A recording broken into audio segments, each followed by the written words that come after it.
Hi, Dr. Ken Starr with the Wellness Group in Arroyo Grande.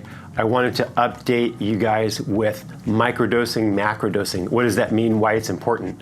Now more than ever, my patients in the ER, in the hospital, and in the clinic are having trouble getting through induction, getting on Suboxone because of fentanyl that's contaminated the opiate supply. Either they know they're using fentanyl or they don't know they're using fentanyl, but they're using fentanyl. So traditionally with Suboxone, we had to tell them, go and do withdrawal, then start Suboxone, and then we could titrate it up. But you've probably heard that before, right? Wait until you're in your full withdrawal, start 2 milligrams, do 2 milligrams, do 2 milligrams. That doesn't work with fentanyl. They get worse, they get precipitated withdrawal, and they go back to doing what they were doing. So we came in with something called microdosing. I have a video on that. Microdosing is like, hey, keep doing what you're doing for another 6 or 7 days, maybe 8 days, and you're gradually, slowly building up bits of really tiny amounts of increasing levels of Suboxone so they can keep doing what they're doing and then slide right over to Suboxone and they're fine. I'll post a sample protocol of what that looks like, what I've used that's very, very effective. What I don't like about that is you have to tell people, keep doing what you're doing, which has risks. And a lot of people are just ready to not do what they're doing anymore. So here comes along a new program called macrodosing. What's macrodosing? Well, macrodosing is that somebody goes into withdrawal and then you just come in hot and heavy and big time with buprenorphine or Suboxone. You're displacing the fentanyl and you're stimulating the receptors and you're immediately pulling them out of withdrawal.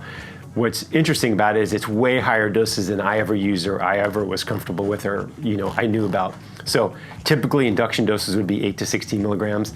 With macrodosing, we're coming in with 24, 32, 64 milligrams. So here's how it works. You still have to go into withdrawal. You wait as long as you comfortably can, a day, whatever, day or two. You have withdrawal symptoms. You come in with 8 milligrams of Suboxone, boom. That is likely to make you worse, right? Because now you displaced the fentanyl. It's not enough buprenorphine to now saturate the receptor and stimulate it. So what do you do? An hour later, you take another 8. And then what do you do? An hour later, you take another 8. Hour later, you take another 8. So on day one, to pull yourself out of it, you can come in with 24, 32, up to 64, sometimes even 96 milligrams of buprenorphine to just come in and just saturate that receptor, pull you out of withdrawal. It's been safe and effective. Now, if you feel better after 2 doses, you're done. And then the next day you can just start with what, you finished that. But that's macrodosing. Macrodosing is coming in with a big dose, avoiding that whole precipitated withdrawal or just getting through it very quickly and then moving forward. Now, after a day or 2, you can start to reduce your dose, reduce your dose, reduce your dose. So even if you came in on that first day at 32 milligrams or more, by day 2, you could certainly do 24. For a day or 2, you could certainly get down to 16 or after that if needed.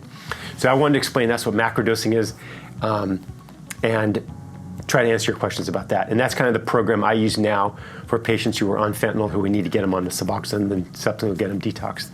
Thanks for watching. I appreciate the comments, the shares, the likes, and any future ideas you want to hear about, let me know. Thanks.